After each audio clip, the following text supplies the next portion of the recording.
Well, my overall beauty, I feel like I have more memories of that as opposed to just like my face specifically. I feel like my face itself, and when I started to realize, oh my gosh, I'm getting wrinkles, or Oh, you mean like your body included, like your overall my physique. overall Right. beauty, and that was more, and like attractiveness or things like that.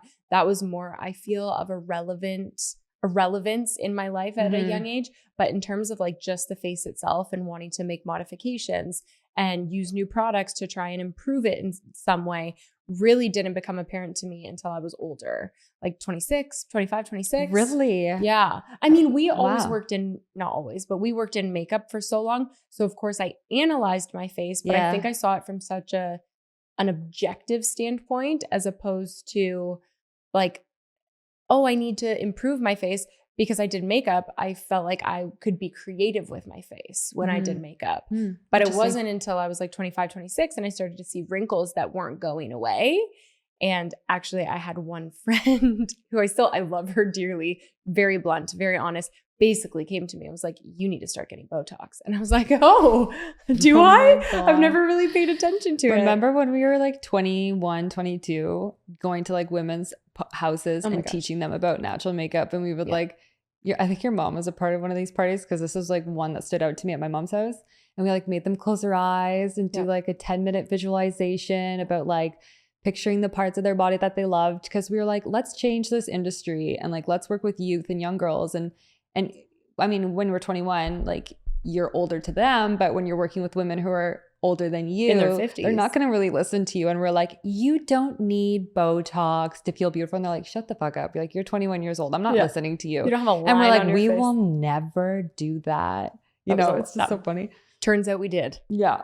We'll go there later in a minute, but circling back to like when you first realized and noticed something to do with beauty at a young age, and how you like weren't really into products. It's so interesting, because for me, I had a very opposite experience, and I don't know what led me into that, because when I was 9 years old, this is like 1999, maybe I was a little bit older, like 2001, I was 11. I had such an affinity towards products. I remember I would like take all of my allowance money, or all the money that I had, and I would do like a monthly or bi-monthly shoppers run, and I would get Clean and Clear. What's that deodorant, that Lady Speed Stick? Oh my gosh. Is that it? Yeah. Was that it? Yeah. There was like this little white deodorant stick. And I remember, because Jordan at dance, she started wearing deodorant. And I'm like, I have to wear deodorant. I don't even know if I smelled or not, but I was just like, I need to start doing these, because you want to grow up quick when you're young. You probably didn't. No. I probably did not have puberty for like another 4 or 5 years, but I was just like, I could not wait to be older, like a woman. And I remember also I was like really into ballroom dancing at 11. So the teachers there that I like admire and looked up to, they were like 16 and 21. Right. And I was like, oh my God, like they wear makeup and they pluck their eyebrows and they just look so beautiful. Yeah. And I was like in love with my dance teacher at the time, legit. He was like, Jonathan. Yeah, and he was like 17. So he's 6 years older than me. And I remember I was just like, I want him to love me.